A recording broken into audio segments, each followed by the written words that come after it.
প্রিয় সবুজ প্রেমী ভাই বোনেরা, আপনারা দেখছেন কালো জাম।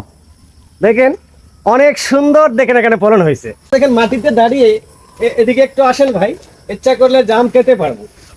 এভাবে কিন্তু আমরা সচরাচর দেখি না, জাম গাছগুলো অনেক বড় হয়ে যায়। তো এই গাছটির এরকম ফলন দেখে আমার কাছে একটা বিষয় পরিষ্কার হয়েছে, জামের বাজার কিন্তু ভাই অনেক ভালো। আমরা যদি কলমের গাছ রোপণ করি, এইভাবে যদি নিচ থেকে জামগুলো আমরা হারভেস্ট করতে পারি, জামের রং ভালো থাকবে। গাছের চোরে জাম হারভেস্ট করলে অনেক সময় দেখা যায় জামগুলো নষ্ট হয়ে যায়। এখানে এই গাছে দেখেন কেমন ফলন হয়েছে, দেখেন এখানে কেজি হবে ভাই, এই জায়গাতে কেজি হবে। এটা হচ্ছে লেট ভ্যারাইটি।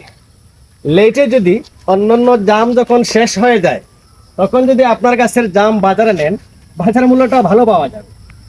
এজন্য আমার পরামর্শ থাকবে আপনাদের কাছে, কলমের গাছ রোপণ করবেন, মাটি থেকে আস্তে আস্তে জাম সংগ্রহ করবেন।